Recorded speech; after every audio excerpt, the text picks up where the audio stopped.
Para proveerse de alimentos durante el tiempo de hambre, el pueblo egipcio había vendido a la corona su ganado y sus tierras, y finalmente se habían comprometido a una servidumbre perpetua. Pero José proveyó sabiamente para su liberación, les permitió que fuesen arrendatarios del rey, quien seguía conservando las tierras y a quien le pagaban un tributo anual de 1/5 de los productos de su trabajo. Pero los hijos de Jacob no necesitaban someterse a tales condiciones. A causa de los servicios que José había prestado a la nación egipcia, no solamente se les otorgó una parte del país para que moraran allí, sino que fueron exonerados del pago de impuestos, y se les proveyó liberalmente de los alimentos necesarios mientras duró el hambre. El rey reconoció públicamente que gracias a la misericordiosa intervención del Dios de José, Egipto gozaba de abundancia mientras otras naciones estaban pereciendo de hambre. Vio también que la administración de José había enriquecido grandemente el reino, y su gratitud rodeó a la familia de Jacob con el favor real. Pero con el correr del tiempo, el gran hombre a quien Egipto debía tanto, y la generación bendecida por su obra, descendieron al sepulcro. Y se levantó entre tanto un nuevo rey sobre Egipto, que no conocía a José. No era que ignorase los servicios prestados por José a la nación, pero no quiso reconocerlos, y hasta donde le fue posible, trató de enterrarlos en el olvido. El cual dijo a su pueblo: He aquí, el pueblo de los hijos de Israel es mayor y más fuerte que nosotros. Ahora, pues, seamos sabios para con él, porque no se multiplique, y acontezca que viniendo guerra, él también se junte con nuestros enemigos, y pelee contra nosotros, y se vaya de la tierra. Los israelitas se habían hecho ya muy numerosos. Crecieron, y multiplicaron, y fueron aumentados y corroborados en extremo, y se llenó la tierra de ellos. Gracias al cuidado protector de José y al favor del rey que gobernaba en aquel entonces, se habían diseminado rápidamente por el país. Pero se habían mantenido como una raza distinta, sin tener nada en común con los egipcios en sus costumbres o en su religión, y su número creciente citaba el recelo del rey y su pueblo, pues temían que en caso de guerra se uniesen con los enemigos de Egipto. Sin embargo, las leyes prohibían que fueran expulsados del país. Muchos de ellos eran obreros capacitados y entendidos, y contribuían grandemente a la riqueza de la nación. El rey los necesitaba para la construcción de sus magníficos palacios y templos. Por lo tanto, los equiparó con los egipcios que se habían vendido con sus posesiones al reino. Poco después puso sobre ellos comisarios de tributos y completó su esclavitud. Y los egipcios hicieron servir a los hijos de Israel con dureza, y amargaron su vida con dura servidumbre, en hacer barro y ladrillo, y en toda labor del campo, y en todo su servicio, al cual los obligaban con rigorismo. Empero cuanto más los oprimían, tanto más se multiplicaban y crecían. El rey y sus consejeros habían esperado someter a los israelitas mediante trabajos arduos, y de esa manera disminuir su número y sofocar su espíritu independiente. Al fracasar en el logro de sus propósitos, usaron medidas mucho más crueles. Se ordenó a las mujeres cuya profesión les daba la oportunidad de hacerlo, que dieran muerte a los niños varones hebreos en el momento de nacer. Satanás fue el instigador de este plan. Sabía que entre los israelitas había de levantarse un libertador, y al inducir al rey a destruir a los niños varones, esperaba derrotar el propósito divino. Pero esas mujeres temían a Dios, y no osaron cumplir tan cruel mandato. El Señor aprobó su conducta, y las hizo prosperar. El rey, disgustado por el fracaso de su propósito, dio a la orden un carácter más urgente y general. Pidió a toda la nación que buscara y diera muerte a sus víctimas desamparadas. Entonces Faraón mandó a todo su pueblo, diciendo: Echad en el río todo hijo que naciere, y a toda hija reservad la vida. Mientras este decreto estaba en vigencia, les nació un hijo a Amram y Jocabed, israelitas devotos de la tribu de Leví. El niño era hermoso, y los padres, creyendo que el tiempo de la liberación de Israel se acercaba y que Dios iba a suscitar un libertador para su pueblo, decidieron que el niño no fuera sacrificado. La fe en Dios fortaleció sus corazones, y no temieron el mandamiento del rey. La madre logró ocultar al niño durante 3 meses. Entonces, viendo que ya no podía esconderlo con seguridad, preparó una arquilla de juncos, la impermeabilizó con pez y betún, y colocando al niño en ella, la depositó en un carrizal de la orilla del río. No se atrevió a permanecer allí para cuidarla a ella misma, por temor a que se perdiera tanto la vida del niño como la suya, pero María, la hermana del niño, quedó allí cerca, aparentando indiferencia, pero vigilando ansiosamente para ver qué sería de su hermanito. Y había otros observadores. Las fervorosas oraciones de la madre habían confiado a su hijo al cuidado de Dios, e invisibles ángeles vigilaban la humilde cuna. Ellos dirigieron a la hija de Faraón hacia aquel sitio. La arquilla llamó su atención, y cuando vio al hermoso niño una sola mirada le bastó para leer su historia. Las lágrimas del pequeño despertaron su compasión, y sus simpatías se conmovieron al pensar en la madre desconocida que había apelado a este medio para preservar la vida de su precioso hijo. Decidió salvarlo adoptándole como hijo suyo. María había estado observando secretamente todos los movimientos, así que viendo que trataban al niño tiernamente, se aventuró a acercarse y por último preguntó a la princesa: «Iré a llamarte una ama de las hebreas, para que te críe este niño». Se le autorizó a que lo hiciera. La hermana se apresuró a llevar a su madre la feliz noticia, y sin tardanza se presentó con ella ante la hija de Faraón. «Lleva a este niño, y críamelo, y yo te lo pagaré», dijo la princesa. Dios había oído las oraciones de la madre, su fe fue premiada. Con profunda gratitud emprendió su tarea, que ahora no entrañaba peligro. Aprovechó fielmente la oportunidad de educar a su hijo para Dios. Estaba segura de que había sido preservado para una gran obra, y sabía que pronto debería entregarlo a su madre adoptiva, y se vería rodeado de influencias que tenderían a apartarlo de Dios. Todo esto la hizo más diligente y cuidadosa en su instrucción que en la de sus otros hijos. Trató de inculcarle la reverencia a Dios y el amor a la verdad y a la justicia, y oró fervorosamente que fuese preservado de toda influencia corruptora. Le mostró la insensatez y el pecado de la idolatría, y desde muy temprana edad le enseñó a postrarse y orar al Dios viviente, el único que podía oírle y ayudarle en toda emergencia. La madre retuvo a Moisés tanto tiempo como pudo, pero se vio obligada a entregarlo cuando tenía como 12 años de edad. De su humilde cabaña fue llevado al palacio real, y la hija de Faraón lo prohijó. Pero en Moisés no se borraron las impresiones que había recibido en su niñez. No podía olvidar las lecciones que aprendió junto a su madre. Le fueron un escudo contra el orgullo, la incredulidad y los vicios que florecían en medio del esplendor de la corte. Cuán extensa en sus resultados fue la influencia de aquella sola mujer hebrea, a pesar de ser una esclava desterrada. Toda la vida de Moisés y la gran misión que cumplió como caudillo de Israel dan fe de la importancia de la obra de una madre piadosa. Ninguna otra tarea se puede igualar a esta. En un grado sumo, la madre modela con sus manos el destino de sus hijos. Influye en las mentes y los caracteres, y obra no solo para el presente sino también para la eternidad. Siembra la semilla que germinará y dará fruto, ya sea para bien o para mal. La madre no tiene que pintar una forma bella sobre un lienzo, ni cincelarla en un mármol, sino que tiene que grabar la imagen divina en el alma humana. Muy especialmente durante los años tiernos de los hijos, descansa sobre ella la responsabilidad de formar su carácter. Las impresiones que en ese tiempo se hacen sobre sus mentes que están en proceso de desarrollo, permanecerán a través de toda su vida. Los padres debieran dirigir la instrucción y la educación de sus hijos mientras son niños, con el propósito de que sean piadosos. Son puestos bajo nuestro cuidado para que los eduquemos, no como herederos del trono de un imperio terrenal, sino como reyes para Dios, que han de reinar a través de las edades sempiternas. Comprenda toda madre que su tiempo no tiene precio, su hora de probarse en el solemne día de la rendición de cuentas. Entonces se hallará que muchos fracasos y crímenes de los hombres y mujeres fueron resultado de la ignorancia y negligencia de quienes debieron haber guiado sus pies infantiles por el camino recto. Entonces se hallará que muchos de los que beneficiaron al mundo con la luz del genio, la verdad y santidad, recibieron de una madre cristiana y piadosa los principios que fueron la fuente de su influencia y éxito. En la corte de Faraón, Moisés recibió la más alta educación civil y militar. El monarca había decidido hacer de su nieto adoptivo el sucesor del trono, y el joven fue educado para esa alta posición. Y fue enseñado a Moisés en toda la sabiduría de los egipcios, y era poderoso en sus dichos y hechos.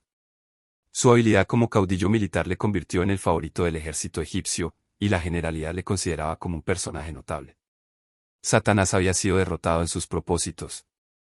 El mismo decreto que condenaba a muerte a los niños hebreos había sido usado por Dios para educar y adiestrar al futuro caudillo de su pueblo.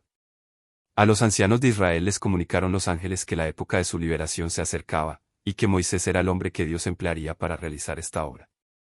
Los ángeles también instruyeron a Moisés, diciéndole que Jehová le había elegido para poner fin a la servidumbre de su pueblo. Suponiendo Moisés que los hebreos habían de obtener su libertad mediante la fuerza de las armas, esperaba dirigir las huestes hebreas contra los ejércitos egipcios, y teniendo esto en cuenta, fue cuidadoso con sus afectos, para evitar que por apego a su madre adoptiva o a Faraón no se sintiese libre para hacer la voluntad de Dios. De conformidad con las leyes de Egipto, todos los que ocupaban el trono de los faraones debían llegar a ser miembros de la casta sacerdotal, y Moisés, como presunto heredero, debía ser iniciado en los misterios de la religión nacional. Se responsabilizó de esto a los sacerdotes. Pero aunque era celoso e incansable estudiante, no pudieron inducirle a la adoración de los dioses. Fue amenazado con la pérdida de la corona, y se le advirtió que sería desheredado por la princesa si insistía en su apego a la fe hebrea. Pero permaneció inconmovible en su determinación de no rendir homenaje a otro Dios que el hacedor del cielo y de la tierra. Razonó con los sacerdotes y los adoradores de los dioses egipcios, mostrándoles la insensatez de su veneración supersticiosa hacia objetos inanimados. Nadie pudo refutar sus argumentos o cambiar su propósito. Sin embargo, por un tiempo su firmeza fue tolerada a causa de su elevada posición, y por el favor que le dispensaban tanto el rey como el pueblo. Por fe Moisés, hecho ya grande, rehusó ser llamado hijo de la hija de Faraón, escogiendo antes ser afligido con el pueblo de Dios, que gozar de comodidades temporales de pecado. Teniendo por mayores riquezas el vituperio de Cristo que los tesoros de los egipcios, porque miraba la remuneración. Moisés estaba capacitado para destacarse entre los grandes de la tierra, para brillar en las cortes del reino más glorioso, y para empuñar el cetro de su poder. Su grandeza intelectual lo distingue entre los grandes de todas las edades, y no tiene par como historiador, poeta, filósofo, general y legislador. Con el mundo a su alcance, tuvo fuerza moral para rehusar las halagüeñas perspectivas de riqueza, grandeza y fama, escogiendo antes ser afligido con el pueblo de Dios, que gozar de comodidades temporales de pecado. Moisés había sido instruido tocante al galardón final que será dado a los humildes y obedientes siervos de Dios, y en comparación con el cual la ganancia mundanal se hundía en su propia insignificancia. El magnífico palacio de Faraón y el trono del monarca fueron ofrecidos a Moisés para seducirle, pero él sabía que los placeres pecaminosos que hacen a los hombres olvidarse de Dios imperaban en sus cortes señoriales. Vio más allá del esplendoroso palacio, más allá de la corona de un monarca, los altos honores que se otorgarán a los santos del Altísimo en un reino que no tendrá mancha de pecado. Vio por la fe una corona imperecedera que el Rey del cielo colocará en la frente del vencedor. Esta fe le indujo a apartarse de los señores de esta tierra, y a unirse con la nación humilde, pobre y despreciada que había preferido obedecer a Dios antes que servir al pecado. Moisés permaneció en la corte hasta los 40 años de edad. Con frecuencia pensaba en la abyecta condición de su pueblo, y visitaba a sus hermanos sujetos a servidumbre, y los animaba con la seguridad de que Dios obraría su liberación. A menudo, provocado el resentimiento por las escenas de injusticia y opresión que veía, anhelaba vengar sus males. Un día, en una de sus visitas, al ver que un egipcio golpeaba a un israelita, se arrojó sobre aquél y le dio muerte. No hubo testigos del hecho, excepto el israelita, y Moisés sepultó inmediatamente el cuerpo en la arena. Habiendo demostrado que estaba listo para apoyar la causa de su pueblo, esperaba verlo levantarse para recobrar su libertad. Pero él pensaba que sus hermanos entendían que Dios les había de dar salud por su mano, mas ellos no lo habían entendido. Aún no estaban preparados para la libertad. Al siguiente día Moisés vio a 2 hebreos que reñían entre sí, uno de ellos era evidentemente culpable. Moisés le reprendió, y el hombre, oponiéndosele, le negó el derecho a intervenir y le acusó civilmente de un crimen. ¿Quién te ha puesto a ti por príncipe y juez sobre nosotros? ¿Piensas matarme como mataste al egipcio? Todo el asunto, exagerado en sumo grado, se supo rápidamente entre los egipcios, y hasta llegó a oídos de Faraón. Se le dijo al rey que este acto era muy significativo, que Moisés tenía el propósito de acaudillar a su pueblo contra los egipcios, que quería derrocar el gobierno y ocupar el trono, y que no habría seguridad para el reino mientras él viviese. El monarca decidió enseguida que debía morir. Reconociendo su peligro, Moisés huyó hacia Arabia. El Señor dirigió su marcha, y encontró asilo en casa de Jetro, sacerdote y príncipe de Madián que también adoraba a Dios. Después de un tiempo, Moisés se casó con una de las hijas de Jetro, y allí, al servicio de su suegro como pastor de ovejas, permaneció por espacio de 40 años. Al dar muerte al egipcio, Moisés había caído en el mismo error que cometieron tan a menudo sus antepasados, es decir, había intentado realizar por sí mismo lo que Dios había prometido hacer. Dios no se proponía libertar a su pueblo mediante la guerra, como pensó Moisés, sino por su propio gran poder, para que la gloria fuese atribuida solo a él. No obstante, aun de este acto apresurado se valió el Señor para cumplir sus propósitos. Moisés no estaba preparado para su gran obra. Aún tenía que aprender la misma lección de fe que se les había enseñado a Abraham y a Jacob, es decir, a no depender, para el cumplimiento de las promesas de Dios, de la fuerza y sabiduría humanas, sino del poder divino. Había otras lecciones que Moisés había de recibir en medio de la soledad de las montañas. En la escuela de la abnegación y las durezas había de aprender a ser paciente y a temperar sus pasiones. Antes de poder gobernar sabiamente, debía ser educado en la obediencia. Antes de poder enseñar el conocimiento de la divina voluntad a Israel, su propio corazón debía estar en plena armonía con Dios. Mediante su propia experiencia debía prepararse para ejercer un cuidado paternal sobre todos los que necesitasen su ayuda. El ser humano se habría evitado ese largo periodo de trabajo y obscuridad, por considerarlo como una gran pérdida de tiempo. Pero la sabiduría infinita determinó que el que había de ser el caudillo de su pueblo pasara 40 años haciendo el humilde trabajo de pastor. Así desarrolló hábitos de atento cuidado, olvido de sí mismo y tierna solicitud por su rebaño, que le prepararon para ser el compasivo y paciente pastor de Israel. Ninguna ventaja que la educación o la cultura humanas pudiesen otorgar, podría haber sustituido a esta experiencia.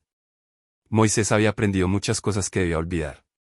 Las influencias que le habían rodeado en Egipto, el amor a su madre adoptiva, su propia elevada posición como nieto del rey, el libertinaje que reinaba por doquiera, el refinamiento, la sutileza y el misticismo de una falsa religión, el esplendor del culto idólatra, la solemne grandeza de la arquitectura y de la escultura. Todo esto había dejado una profunda impresión en su mente entonces en desarrollo, y hasta cierto punto había moldado sus hábitos y su carácter.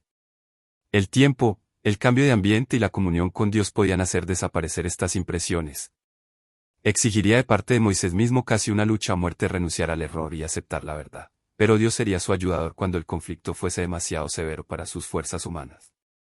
En todos los escogidos por Dios para llevar a cabo alguna obra para él, se notó el elemento humano. Sin embargo, no fueron personas de hábitos y caracteres estereotipados, que se conformaran con permanecer en esa condición. Deseaban fervorosamente obtener sabiduría de Dios y aprender a servirle. Dice el apóstol: si alguno de vosotros tiene falta de sabiduría, demándela a Dios, el cual da a todos abundantemente, y sin reproche alguno le será dada. Pero Dios no dará luz divina al hombre mientras éste se halle contento con permanecer en las tinieblas. Para recibir ayuda de Dios, el hombre debe reconocer su debilidad y deficiencia, debe esforzarse por realizar el gran cambio que ha de verificarse en él, debe comprender el valor de la oración y del esfuerzo perseverantes. Los malos hábitos y costumbres deben desterrarse, y solo mediante un decidido esfuerzo por corregir estos errores y someterse a los sanos principios, se puede alcanzar la victoria. Muchos no llegan a la posición que podrían ocupar porque esperan que Dios haga por ellos lo que Él les ha dado poder para hacer por sí mismos. Todos los que están capacitados para ser de utilidad deben ser educados mediante la más severa disciplina mental y moral, y Dios les ayudará, uniendo su poder divino al esfuerzo humano. Enclaustrado dentro de los baluartes que formaban las montañas, Moisés estaba solo con Dios. Los magníficos templos de Egipto ya no le impresionaban con su falsedad y superstición. En la solemne grandeza de las colinas sempiternas percibía la majestad del Altísimo, y por contraste, comprendía cuán impotentes e insignificantes eran los dioses de Egipto. Por doquiera veía escrito el nombre del Creador. Moisés parecía encontrarse ante su presencia, eclipsado por su poder. Allí fueron barridos su orgullo y su confianza propia. En la austera sencillez de su vida del desierto, desaparecieron los resultados de la comodidad y el lujo de Egipto. Moisés llegó a ser paciente, reverente y humilde, muy manso, más que todos los hombres que había sobre la tierra, y sin embargo, era fuerte en su fe en el poderoso Dios de Jacob. A medida que pasaban los años y erraba con sus rebaños por lugares solitarios, meditando acerca de la condición oprimida en que vivía su pueblo, Moisés repasaba el trato de Dios hacia sus padres, las promesas que eran la herencia de la nación elegida, y sus oraciones en favor de Israel ascendían día y noche. Los ángeles celestiales derramaban su luz en su derredor. Allí, bajo la inspiración del Espíritu Santo, escribió el libro de Génesis. Los largos años que pasó en medio de las soledades del desierto fueron ricos en bendiciones, no solo para Moisés y su pueblo, sino también para el mundo de todas las edades subsiguientes. Y aconteció que después de muchos días murió el rey de Egipto, y los hijos de Israel suspiraron a causa de la servidumbre, y clamaron, y subió a Dios el clamor de ellos con motivo de su servidumbre. Y oyó Dios el gemido de ellos, y se acordó de su pacto con Abraham, Isaac y Jacob. Y miró Dios a los hijos de Israel, y los reconoció Dios. La época de la liberación de Israel había llegado. Pero el propósito de Dios había de cumplirse de tal manera que mostrara la insignificancia del orgullo humano. El libertador había de ir adelante como humilde pastor con solo un cayado en la mano, pero Dios haría de ese cayado el símbolo de su poder. Un día, mientras apacentaba sus rebaños cerca de Horeb, monte de Dios, Moisés vio arder una zarza, sus ramas, su follaje, su tallo, todo ardía, y sin embargo, no parecía consumirse. Se aproximó para ver esa maravillosa escena, cuando una voz procedente de las llamas le llamó por su nombre. Con labios trémulos contestó: heme aquí. Se le amonestó a no acercarse irreverentemente: quita tus zapatos de tus pies, porque el lugar en que tú estás, tierra santa es. Yo soy el Dios de tu padre, Dios de Abraham, Dios de Isaac, Dios de Jacob. Era el que, como ángel del pacto, se había revelado a los padres en épocas pasadas. Entonces Moisés cubrió su rostro, porque tuvo miedo de mirar a Dios. La humildad y la reverencia deben caracterizar el comportamiento de todos los que se allegan a la presencia de Dios. En el nombre de Jesús podemos acercarnos a Él con confianza, pero no debemos hacerlo con la osadía de la presunción, como si el Señor estuviese al mismo nivel que nosotros. Algunos se dirigen al Dios grande, todopoderoso y santo, que habita en luz inaccesible, como si se dirigieran a un igual o a un inferior. Hay quienes se comportan en la casa de Dios como no se atreverían a hacerlo en la sala de audiencias de un soberano terrenal. Los tales debieran recordar que están ante la vista de aquel a quien los serafines adoran, y ante quien los ángeles cubren su rostro. A Dios se le debe reverenciar grandemente, todo el que verdaderamente reconozca su presencia se inclinará humildemente ante él, y como Jacob cuando contempló la visión de Dios, exclamará, «¡Cuán terrible es este lugar!». No es otra cosa que casa de Dios, y puerta del cielo. Mientras Moisés esperaba ante Dios con reverente temor, las palabras continuaron, «Bien he visto la aflicción de mi pueblo que está en Egipto, y he oído su clamor a causa de sus exactores, pues tengo conocidas sus angustias, y he descendido para librarlos de mano de los egipcios, y sacarlos de aquella tierra a una tierra buena y ancha, a tierra que fluye leche y miel. Ven por tanto ahora, y enviarte a Faraón, para que saques a mi pueblo, los hijos de Israel, de Egipto». Sorprendido y asustado por este mandato, Moisés retrocedió diciendo, «¿Quién soy yo, para que vaya a Faraón, y saque de Egipto a los hijos de Israel?». La contestación fue, «Yo seré contigo, y esto te será por señal de que yo te he enviado, luego que hubieres sacado este pueblo de Egipto, serviréis a Dios sobre este monte». Moisés pensó en las dificultades que habría de encontrar, en la ceguedad, la ignorancia y la incredulidad de su pueblo, entre el cual muchos casi no conocían a Dios. Dijo, «He aquí que llego yo a los hijos de Israel, y les digo, el Dios de vuestros padres me ha enviado a vosotros, si ellos me preguntaren, ¿cuál es su nombre?, ¿qué les responderé?». La contestación fue, «Yo soy el que soy». Así dirás a los hijos de Israel, «Yo soy me ha enviado a vosotros». Se le ordenó a Moisés que reuniera primero a los ancianos de Israel, a los más nobles y rectos de entre ellos, a los que habían lamentado durante mucho tiempo su servidumbre, y que les declarase el mensaje de Dios, con la promesa de la liberación. Después había de ir con los ancianos ante el rey, y decirle, «Jehová, el Dios de los hebreos, nos ha encontrado, por tanto nosotros iremos ahora camino de 3 días por el desierto, para que sacrifiquemos a Jehová nuestro Dios». A Moisés se le había prevenido que Faraón se opondría a la súplica de permitir la salida de Israel. Sin embargo, el ánimo del siervo de Dios no debía decaer, porque el Señor haría de esta una ocasión para manifestar su poder ante los egipcios y ante su pueblo. «Empero yo extenderé mi mano, y heriré a Egipto con todas mis maravillas que haré en él, y entonces os dejará ir». También se le dieron instrucciones acerca de las medidas que había de tomar para el viaje. El Señor declaró, «Yo daré a este pueblo gracia en los ojos de los egipcios, para que cuando os partiereis, no salgáis vacíos, sino que demandará cada mujer a su vecina y a su huésped vasos de plata, vasos de oro, y vestidos». Los egipcios se habían enriquecido mediante el trabajo exigido injustamente a los israelitas, y como estos habían de emprender su viaje hacia su nueva morada, era justo que reclamaran la remuneración de sus años de trabajo. Por lo tanto habían de pedir artículos de valor, que pudieran transportarse fácilmente, y Dios les daría favor ante los egipcios. Los poderosos milagros realizados para su liberación iban a infundir terror entre los opresores, de tal manera que lo solicitado por los siervos sería otorgado. Moisés veía ante sí dificultades que le parecían insalvables.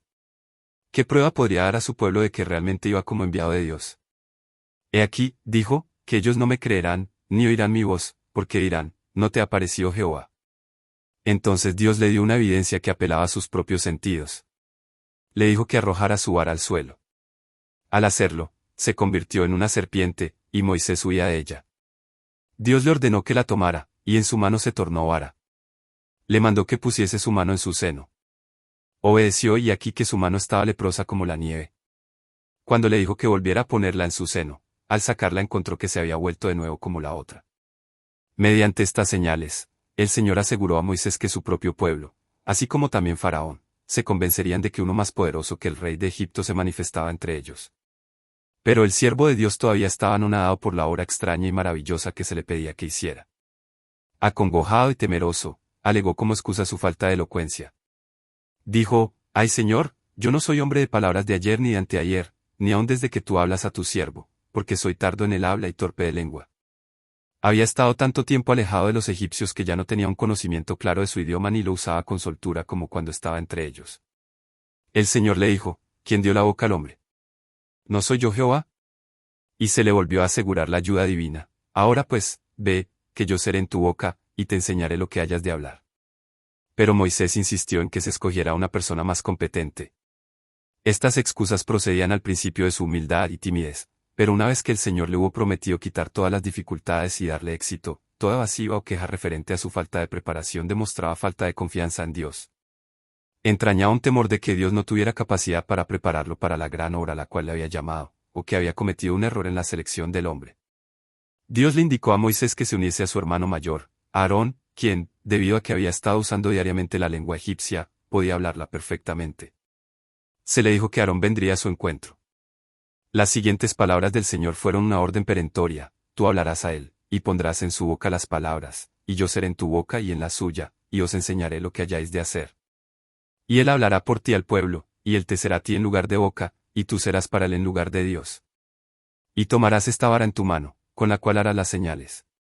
Moisés no pudo ponerse más, pues todo fundamento para las excusas había desaparecido. El mandato divino halló a Moisés sin confianza en sí mismo, tardo para hablar y tímido. Estaba abrumado con el sentimiento de su incapacidad para ser el portavoz de Dios ante Israel. Pero una vez aceptada la tarea, la emprendió de todo corazón, poniendo toda su confianza en el Señor. La grandeza de su misión exigía que ejercitara las mejores facultades de su mente. Dios bendijo su pronta obediencia, y llegó a ser elocuente, confiado, sereno y apto para la mayor obra jamás dada a hombre alguno. Este es un ejemplo de lo que hace Dios para fortalecer el carácter de los que confían plenamente en Él, y sin reserva alguna cumplen sus mandatos. El hombre obtiene poder y eficiencia cuando acepta las responsabilidades que Dios deposita en él, y procura con toda su alma la manera de capacitarse para cumplirlas bien. Por humilde que sea su posición o por limitada que sea su habilidad, el tal logrará verdadera grandeza si, confiando en la fortaleza divina, procura realizar su obra con fidelidad. Si Moisés hubiera dependido de su propia fuerza y sabiduría, y se hubiera mostrado deseoso de aceptar el gran encargo, habría revelado su entera ineptitud para tal obra. El hecho de que un hombre comprenda sus debilidades prueba por lo menos que reconoce la magnitud de la obra que se le asignó y que hará de Dios su consejero y fortaleza. Moisés regresó a casa de su suegro, y le expresó su deseo de visitar a sus hermanos en Egipto. Jethro le dio su consentimiento y su bendición diciéndole: ve en paz. Con su esposa y sus hijos, Moisés emprendió el viaje. No se atrevió a dar a conocer su misión, por temor a que su suegro no permitiese a su esposa y a sus hijos acompañarle. Pero antes de llegar a Egipto, Moisés mismo pensó que para la seguridad de ellos convenía hacerlos regresar a su morada en Madián.